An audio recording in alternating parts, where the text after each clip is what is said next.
Kalau onta minum, saudara, jangan dipikir seperti ayam minum, atau burung minum, atau anjing minum, bukan saudara. Onta itu punya tempat persediaan air untuk dia.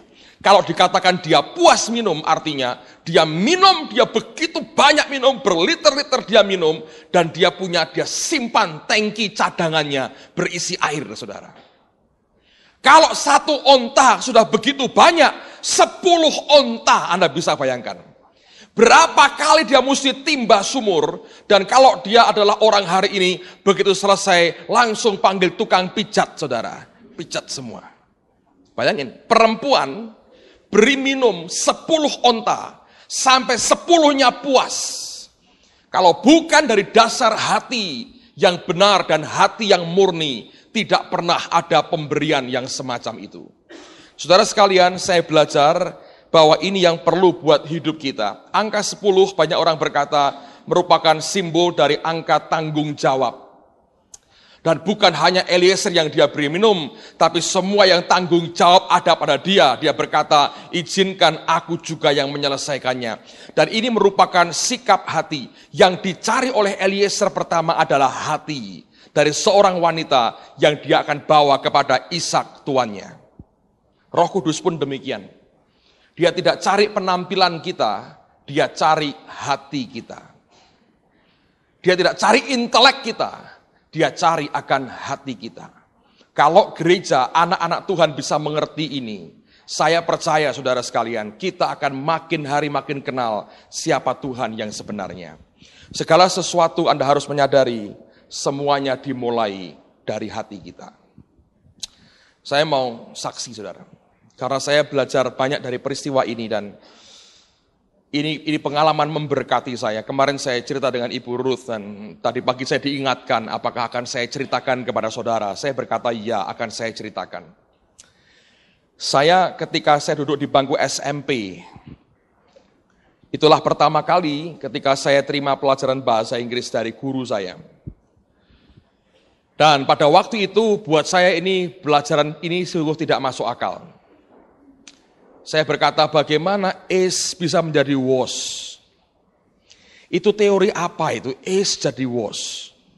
Orang ngomong waktu berubah, ya mestinya kan sama. Yesus kan sama, kemarin, hari ini, besok, selama-lamanya. Ini bahasa nggak sama. Saya nggak bisa, saudara. Buat saya itu pelajaran yang paling menyiksa sekali. Dan ketika ulangan dapat 3, dapat 4, dapat 3, dapat 4. Kalau dapat 5, sudah ngucap syukur, haleluya, alhamdulillah dapat 5, saudara. Gawat. Lalu kemudian yang lebih parah ketika saya pindah ke SMA, naik ke SMA, saya kuliah di sekolah Katolik di Loyola di Semarang. Setiap hari kami terima 2 jam pelajaran bahasa Inggris. 5 macam, ada conversation, ada grammar, ada menerjemahkan, ada bisnis Inggris, ada segala macam. Pokoknya 5 macam. Tiap hari 2 jam pelajaran. 1 jam pelajaran kira-kira 1 jam lebih sedikit, jadi hampir 2,5 jam tiap hari bahasa Inggris. Sampai mabuk, saudara. Tidur pun ngigau-ngigaunya bisa bahasa Inggris. Karena stres sebetulnya. Dan nilai saya hancur-hancuran. Betul-betul hancur. Saya tertolong cuma 1, saudara.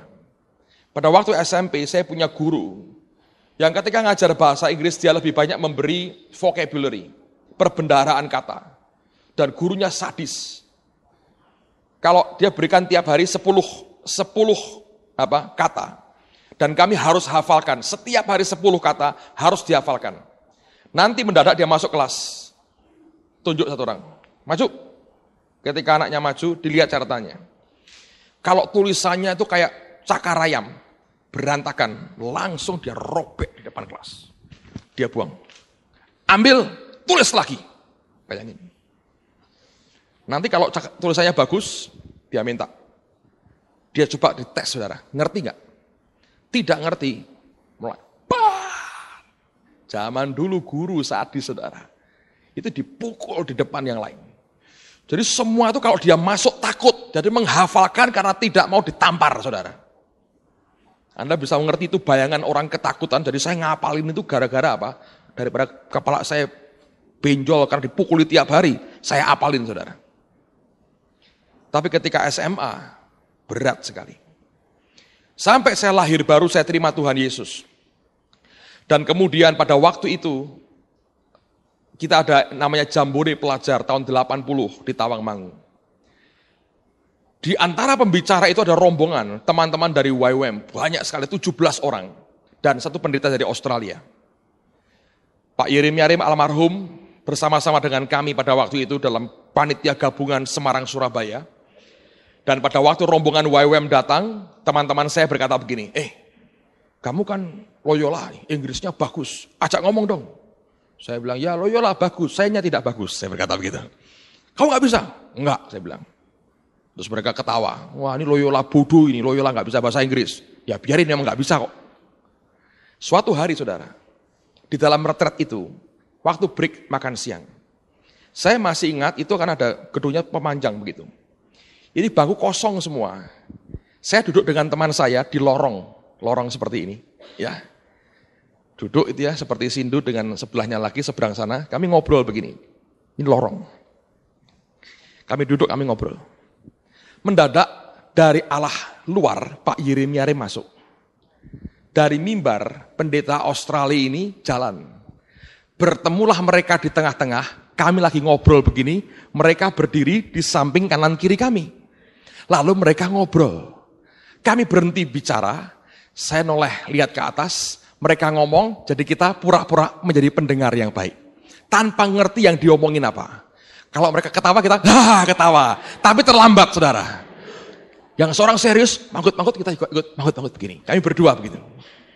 Ketawa lagi, tapi terlalu sekian detik terlambat. Setelah sekian menit yang menyiksa itu berlalu, saudara. Mereka pergi. Teman saya yang sekarang pindah ke Amerika dan jadi pendeta juga, dia tanya dengan saya, kamu ngerti gak tadi?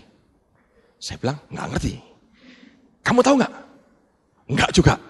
Salaman, sama bodohnya, saya berkata gitu. Tapi sejak hari itu saudara, saya frustrasi sekali. Dan itu pertama kali saya dengar Raymond Mui, itu khotbah di situ. Dia sudah khotbah. Saya waktu itu masih SMA. Saya pulang dari acara itu, saya doa dengan Tuhan. Tuhan, enak ya kalau bisa ngerti, bisa ngomong. Tapi aku gak bisa.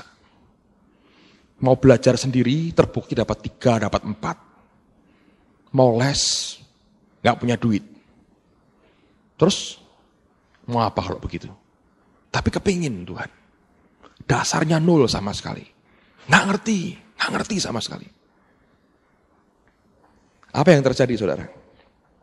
Pada waktu itu, tiba-tiba ketika saya berdoa, ini pentingnya Anda harus ngerti. Roh Kudus itu lihat hati saudara. Saya tulus, saya bilang Tuhan aku kepingin Tuhan. Lalu kemudian tiba-tiba saya diberitahu begini. Ingat, sejak kapan bahasa itu bisa macam-macam kayak begini? Saya bilang sejak peristiwa Menara Babel. Manusia sombong, bangun menara, dikacaukan bahasanya oleh Tuhan, sejak itu lain-lain bahasanya. Akhirnya ya jadi macam-macam. Termasuk akhirnya jadi bahasa Inggris, ini bahasa Indonesia, ini bahasa Jawa, bahasa Perancis, bahasa Jerman, macam-macam. Terus Roh Kudus berkata gini, waktu mereka diubah bahasanya, apakah ada guru bahasa ngajari bahasa lain-lain? Tidak kan? Butuh berapa lama untuk merubah bahasanya? Sekejap. Cuman diputer lidahnya, langsung lain saudara. Otak dirubah lain, ngomong gak ketemu, pindah. Yang ngomong bisa sama, pindah ngelompok. Itu kan terjadi. Dia berkata begini, apakah kamu tidak percaya bahwa dia masih bisa muter lidah dan muter yang kurang di sini ditambahin sedikit? Saya bilang, iya betul juga ya, bisa. Kemarin saya katakan, syafaat itu satu di antaranya artinya apa? Menyambar tepat pada sasaran. Kalau itu dari Roh Kudus, tepat sasaran saudara. Nah, kemudian saya ingat firman yang berkata, iman tanpa perbuatan itu apa? Mati. Saya bilang, baik, sekarang aku mau percaya Allah beri aku sesuatu. Tapi aku mesti bertindak, karena iman tanpa perbuatan itu mati. Saya beli kamus bahasa Inggris, saudara. Kemudian saya tiap malam selama 3 bulan ini yang saya buat. Saya tulis doa saya dalam bahasa Indonesia. Tulis. Seperti Menteri Agama kalau doa ditulis. Setelah itu, saya buka kamus. Kata demi kata tak tempel-tempelin, saudara. Tidak usah pakai grammar, nggak perlu. Pokoknya tak tempel-tempelin. Kata demi kata. Buka kamus, ambil comot satu, tulis di bawahnya. Terus saya rapikan. Terus itu saya doakan di hadapan Tuhan. Anda bisa bayangin kayak apa jadinya itu. Terus saya naikkan doa. Setiap kali habis doa, tapi gak ada orang tahu, saya sembunyi di kamar sendiri, malam hari, saya doa pelan-pelan, supaya orang tua saya gak dengar dan tertawa geli, saya baca di depan Tuhan. Ini doa saya malam ini sebelum tidur, dan terakhir saya tambahi dalam bahasa Indonesia. Tuhan, Engkau tahu banyak orang yang doa dalam bahasa Inggris lebih baik, enak didengar. Yang ini Inggris berantakan. Tapi aku percaya Engkau bisa memberi aku sesuatu untuk aku bisa mulai sesuatu dengan Engkau dalam hal urusan ini. Dan aku akan terus berdoa seperti ini sampai Tuhan menjawab doaku. Kalau tidak, tiap malam aku akan dengar permohonan doa yang modelnya kayak begini. Tidak enak di telinga, tapi sampai kapanpun aku nekat seperti ini. 3 bulan, saudara. Setelah 3 bulan, apakah ada perbaikan? Sama sekali tidak. Tapi saya sudah bertekad, nekat doa gaya teroris. Tidak diberi, terus seperti ini. Setelah itu, suatu hari, teman saya Pak Bambang Budianto yang di Pesat sekarang ini, dia hubungi saya, dia berkata, ayo kita ke Temanggung. Masuk ke suatu desa di Temanggung, Wonosobo. Desa, pembantuku sakit di sana. Ayo kita tengokin, kita doakan, sambil kita penginjilan di desa. Saya bilang, oke. Saya pergi dengan teman saya samperin dia ke rumahnya, lalu mau naik bus ke Wonosobo. Ketika saya masuk rumahnya, saya kaget, saudara. Itu pendeta Australia yang tadinya ngobrol dengan Pak Yirim Yarim, sudah duduk di ruang tamunya, dia mau ikut ke Wonosobo. Begitu masuk, lihat orang putih, lemes saya. Bambang kurang ajar, ini ikut tidak ngomong. Kalau makhluk ini ikut, saya nggak ikut lebih baik. Nah Inggris kayak begini, kapan saya ngomongnya? Tapi terlanjur, saudara. Saya cuman ketawa cengar-cengir, saya duduk di sebelahnya, duduk dengan manis. Dia senyum, saya senyum dengan dia. Ngomong apa? Akhirnya singkat cerita kami berangkat. Kami bertiga naik travel akhirnya, nggak jadi naik bus. Saya di pinggir, pendeta Gary yang di Australia di tengah, Pak Bambang di samping. Nah Pak Bambang ini sebetulnya juga sama dengan saya. Cuma bedanya ini orang lebih nekat, saya lebih sopan, saudara. Dia itu membedakan he dan she, bingung. Tapi berani ngomong. Ini juga sama bingungnya, tapi nggak berani ngomong, saudara. Jadi 2 orang bingung dengan pendeta baik di tengah-tengah kami, berangkat sama-sama. Nah, saudara sekalian, di mobil itulah saya dikira sakit, karena hanya diem aja. Tertekan saya. Saya bilang, Tuhan, kalau 3 hari, itu rencananya 3 hari 4 malam. Saya kurus nganggur kalau caranya begini. Bayangin, saudara. Yang saya lihat cuma jalan aja, saya nggak berani noleh, saudara. Kaku leher saya. Dan saya dikira sakit. Dia tanya gini, sakit? No, saya berkata gitu. Nah kalau no ya ngerti toh ya saudara, mosok segoblok-gobloknya no nggak ngerti. No kan ya ngerti. Mau cuma no aja kok nggak ngerti. Jadi, waduh, saya makin gelisah, saudara. Saya pikir, Tuhan, tolong hambamu. 3 bulan doa kayak begitu, kamus lupa bawa. Memang gak siap. Saya mau doa apa ini, ngomong apa, buka kamus, gak bisa, saudara. Lalu kemudian apa yang terjadi? Nah, setelah itu, Tuhan ngomong begini. Dia beri hikmat yang luar biasa. Dia bilang begini. Ajukan pertanyaan yang singkat, tapi jawabannya panjang lebar. Kamu ngomong sedikit, dia ngomong banyak. Tapi Tuhan itu baik, saudara. Dia ngerti hati. Mau les gak punya uang, belajar sendiri gak bisa. Cara satu-satunya nodong Tuhan. Dan dia baik. Saya masih ingat.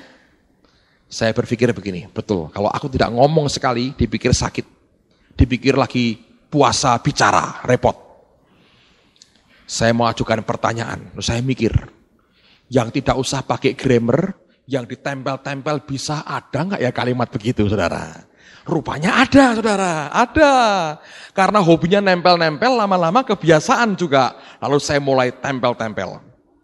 Saya masih ingat ini kalimat pertama yang saya ciptakan sendiri. Saya hak patenkan ini, saudara, sampai.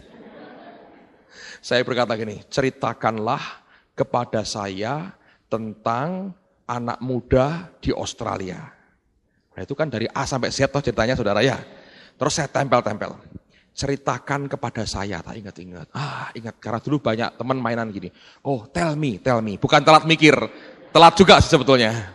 Ceritakan kepada saya, tell me. Tentang tempelannya. Oh, ingat-ingat, about, tempel. Itu kan gak pakai grammar. Anak muda, young people. Lo tempel kan? Di Australia, in Australia. Langsung saya rangkai. Keluar. Wah, hasil produk pertama, nempel-nempel. Dia ngerti rupanya, saudara, yang saya omongin. Wah, saya senang sekali dia cerita. Dia cerita panjang lebar, saya pura-pura dengerin begini. Tapi anehnya, ini yang terjadi, aneh sekali. Waktu dia mulai cerita, saya ngerti yang dia omongin apa. Tapi antara ngerti dan tegang, Anda ngerti ya?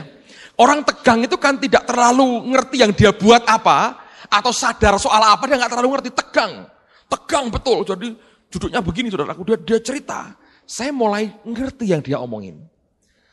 Mendadak saya keluar pertanyaan kedua, pertanyaan ketiga. Akhirnya dalam ketegangan itu tanpa sadar, 3 hari itu di Wonosobo, kami bicara banyak sekali. Dan bahkan Tuhan berkati pelayanan kami, ada satu ibu sudah hampir mati, saudara. Kesiram air panas, minyak panas tubuhnya. Sudah kulitnya sudah ngelupas sekali, tinggal mati. Kami doakan malam itu, besok paginya bangun sehat lagi, saudara. Geger tuh orang kampung. Dia nyapu lagi, dia heran, ditanya, "Loh ibu kok sembuh?" Didoakan pendeta Londo sama temannya 2, bayangin orang desa. Nah, begitu pulang, kami retreat di Ungaran sini, tapi di rumah Pak Sam yang lama di depan, di Karot Subroto nomor 150 di depan, yang sekarang dipakai untuk kepiting gitu loh, saudara, jual kepiting. Tadi dulunya Pak Sam tinggal di situ. Di belakangnya masih ada halaman luas. Kami ini buat retreat. Yang khotbah waktu itu Pak Adi Sutanto, nanti Juli ngajar kita. Dia khotbah, duduk di bawah semua, pendeta Geri di sebelah saya di sebelahnya, depan saya ini anaknya Bapak Ibu Sebaja, Meme Sebaja. Lalu pendeta Geri ini ngomong sama saya, "Aku nggak ngerti itu Pak Adi khotbah apa, tolong ceritakan khotbahnya apa." Jadi ini sambil tegang, nggak terlalu ingat, lupa bahwa nggak bisa bahasa Inggris, dia ngomong, tak omongin, tak jelasin, saudara. Dia ngomong lagi, tak ceritain. Dia ngomong, tak ceritain, ngerti. Tanpa saya tahu, itu Meme Sebaja di depan saya ikut curi dengar, saudara. Jadi dia kan, ini kok ada orang aneh, dilihat, oh temannya sendiri, ngobrol dengan pendeta Geri, tapi saya yang terjemahkan yang dikhotbahkan dalam bahasa Indonesia. Begitu selesai, saudara. Kami keluar, mau makan siang, dan waktu keluar, dia pukul punggung saya, ini anaknya Pak Sebaja ini. Dia ngomong pakai bahasa yang saya tirukan, saudara ya, dia ngomong begini, pukul saya. Edian.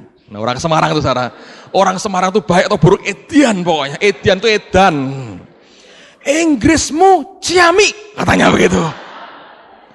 Waktu dia pukul, dia ngomong begitu, saya kaget, saudara. Loh, ngomong ternyata. Baru sadar, sekian hari itu keluar, saudara. Sejak itu, kalau dijelaskan di sekolah, lebih cepat ngerti. Mendadak, saudara, dari ulangan 3, 4, tiba-tiba 7, 8, 9, terus begitu. Itu sudah menjelang kelas 3, saudara, pada waktu itu. Dan begitu itu selesai, menjelang ujian terakhir, semua diuji oleh guru bahasa Inggris. Cuman 2 yang wakil kepala sekolah mau nguji. Saya satu di antaranya. Dia bilang gini, "Saya dengar kamu aneh, mendadak bisa. Saya mau tahu sampai di mana bisamu. Duduk," katanya. "Ini dibaca?" "Baca, saudara." "Yuk ngobrol." "Ngobrol." Dia bilang, "Ya memang aneh. Ya 8 ya buat kamu," katanya. Keluar dapat 8. Nah, Kalau Anda tanya grammar dengan saya, jangan saudara. Nggak ngerti. Nggak ngerti. Jadi kalau orang tanya, Pak ini, kalau ngomong Pak, perasaan. Ya, ngomong aja. Tapi saya bisa, kalau nerjemahin saudara, anak perhatiin aja. Kalau saya dalam roh, kuat, saya akan ngomong begitu lancar. Begitu saya nggak siap, terganggu, kacau. Kacau balau. Saya perhatikan diri saya sendiri, saudara. Kalau saya sadar, waduh, saya nggak siap nih, kacau. Tapi kalau Tuhan, saya ngerti, aku harus nyiapin, aku kayak seperti Kerry Saudi itu. Mendadak istrinya Pak Stefanus sakit gitu, saya, waduh, saya sudah nggak siap, nggak sembahyang, nggak apa, kacau, berantakan. Aneh. Tapi sejak itu saya bisa baca, saya bisa bicara, tidak sempurna, saya tahu itu. Dasarnya nggak ada apa-apa, perasaan, dan perasaan kita bisa keliru, saudara. Cuma feeling aja, nothing more than feeling, saudara. Nah, lebih dari cuman perasaan yang keluar aja. Dan ini bisa khotbah loh. Saya udah berkali-kali seminar KKR di luar negeri bahasa Inggris, saudara.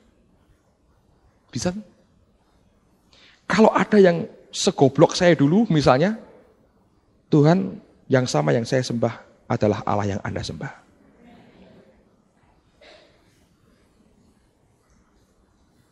Karena saya melihat betapa besarnya keuntungan yang didapat kalau Anda bisa kuasai bahasa ini. Beberapa dari Anda saya tahu Anda lebih jago, Anda ngerti grammarnya, jelasin bisa. Saya nggak bisa. Pokoknya ngerti aja. Pokoknya kan memang dulu doanya begitu, saudara. Tuhan, aku nggak minta yang sempurna. Keliru mungkin doanya ya. Kalau minta sempurna mungkin lain. Dan Tuhan beri. Saudara. Dan selalu begini yang terjadi. Selalu begini, saudara. Saya ketemu dengan banyak hamba Tuhan. Setelah kita ngobrol gitu ya. Dia ngomong begini. Kamu berapa tahun di Amerika? Ya, maksudmu gimana? Kamu tinggal berapa tahun di Amerika? Enggak, paling lama sebulan, saya bilang. Pelayanan.